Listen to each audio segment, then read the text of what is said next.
नमस्कार मैत्रिणींनो, माझ्या चॅनलमध्ये तुमचं स्वागत आहे। आज आपण जाणून घेणार आहोत खाटू श्याम मोरपीसचा उपाय कसा करायचा आहे। श्रद्धा, भक्ती आणि जीवनातील सकारात्मक बदल कसे होतात हे आपण ह्या व्हिडिओमधून बघणार आहोत। चला तर मग चालू करूया। भक्तांचा दृढ विश्वास आहे की सच्च्या मनाने केलेली प्रार्थना आणि काही पारंपरिक उपाय केल्यास जीवनातील अडचणी दूर होतात। अशाच उपायापैकी एक महत्त्वाचा उपाय म्हणजेच मोरपीसचा उपाय। मोरपंख हे श्रीकृष्णाचे अत्यंत प्रिय आणि आवडीचे चिन्ह मानले जाते। त्यामुळेच खाटू श्यामजीच्या उपासनेत मोरपिसाला विशेष महत्त्व दिले आहे। हा उपाय कोणतीही हानी न करता पूर्णपणे श्रद्धेवर आधारित असून मनशांती, सकारात्मक ऊर्जा आणि आत्मविश्वास वाढवण्यासाठी केला जातो। मोरपिसाचे धार्मिक व आध्यात्मिक महत्त्व आहे। हे मोरपीस म्हणजेच काय, मोराचा पिसारा, जे हिंदू धर्मात मोराला पवित्र मानले जाते। श्रीकृष्णाच्या मुकुटात मोरपीस असते, जे सौंदर्य, शांती, करुणा आणि दिव्यतेचे प्रतीक आहे। धार्मिक मान्यतेनुसार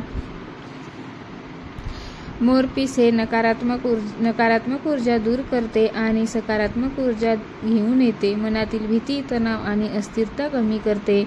घरात सकारात्मक वातावरण निर्माण करते, तर भक्तीमध्ये एकाग्रता वाढवते। खाटू श्यामजी हे भक्तवत्सल देव मानले जातात, त्यांची उपासना आधी साधी परंतु मनापासून असावी असे सांगितले जाते।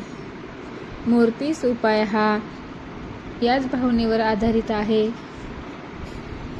जो खाटू श्याम मोरपीस उपाय कसा करावा। हा आपण उपाय करण्यासाठी कोणतेही कठीण नियम नाहीत। हा सर्वात महत्त्वाची गोष्ट म्हणजे श्रद्धा, संयम आणि सातत्य ठेवावे।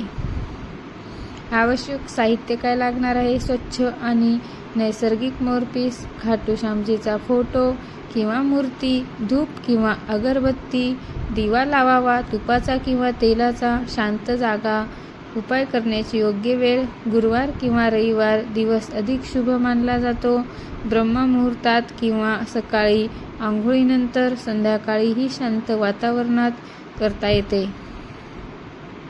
हा उपाय केल्याने सर्व मनोकामना पूर्ण होतात आणि खूप छान असा चमत्कार होतो। मोरपीस उपायाची पद्धत: सर्वप्रथम स्वच्छ कपडे घालून मन शांत करा। खाटू श्यामजीच्या फोटो समोर दिवा आणि अगरबत्ती लावा। मोरपीस उजव्या हातात घ्या आणि डोळे बंद करा। मनात आपल्या समस्येचा विचार न करता फक्त श्यामबाबाचे स्मरण करा। साधी प्रार्थना मनात म्हणा: हे खाटू श्यामजी, माझ्या जीवनातील अडचणी तुम्हाला समर्पित करतो किंवा करते। मला योग्य मार्गदर्शन, धैर्य आणि शांती द्या। मोरपीस हळुवारपणे डोळ्यावर आणि डोक्यावर स्पर्श करा। काही मिनिटे शांत बसून श्वासावर लक्ष केंद्रित करा। हा उपाय किमान 11 दिवस किंवा 21 दिवस सातत्याने करावा। मोरपीस उपायाचे संभाव्य लाभ अनेकांच्या अनुभवानुसार आलेले आहेत। ह्या उपायामुळे सकारात्मक बदल जाणवतात। नंबर 1, मानसिक शांती मिळते। आजच्या धावपळीच्या जीवनात तणाव, चिंता आणि भीती सामान्य झाली आहे। मोरपीस उपाय मन शांत करण्यास मदत करतो। नंबर 2, आत्मविश्वास वाढ। खाटू श्यामजीवर विश्वास ठेवल्याने मनातील न्यूनगंड कमी होतो आणि आत्मविश्वास वाढतो। नंबर 3, नकारात्मक विचारापासून आणि मुक्ती। सतत येणारे वाईट विचार, अस्थिर मनस्थिती हळूहळू कमी होते। नंबर 4, भक्तिभाव वाढतो। हा उपाय केवळ समस्यासाठी नसून भक्ती अधिक दृढ करण्यासाठीही उपयुक्त ठरतो।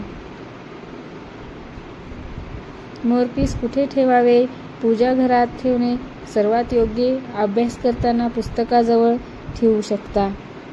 झोपताना उशीजवळ ठेवण्याची परंपरा आहे, मात्र मोरपिसाचा अपमान होणार नाही याची काळजी घ्यावी।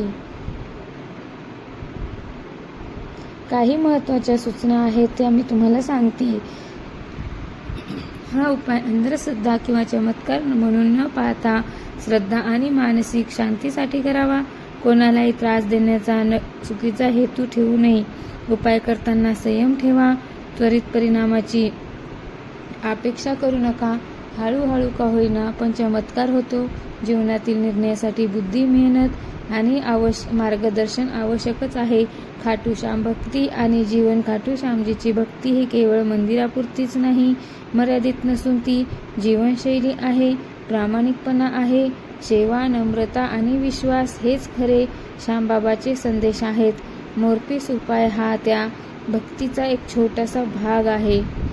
तर ज्याप्रमाणे मोरपीस हलके, सुंदर आणि पवित्र असते, त्याचप्रमाणे आपले मनही हलके आणि निर्मळ ठेवण्याचा हा एक मार्ग आहे. खाटू श्याम मोरपीस हा उपाय हा श्रद्धा, भक्ती आणि आत्मिक शांतीचा मार्ग आहे. तो कोणत्याही प्रकारचे नुकसान न करता मन सकारात्मक दिशेने नेण्यास मदत करतो. खरे तर देवावर विश्वास ठेवणे म्हणजे स्वतःवर विश्वास ठेवण्याची सुरुवात असते. हरे का सहारा श्याम हमारा ह्या भावनेने जर आपण जीवनाकडे पाहिले तर प्रत्येक अडचण सोपी वाटू लागते. जर तुम्हाला हा व्हिडिओ आवडला असेल तर लाईक, शेअर, सबस्क्राईब करा आणि कमेंटमध्ये लिहा जय श्री श्याम, जय श्री श्याम, हरे का सहारा, बाबा एक हमारा.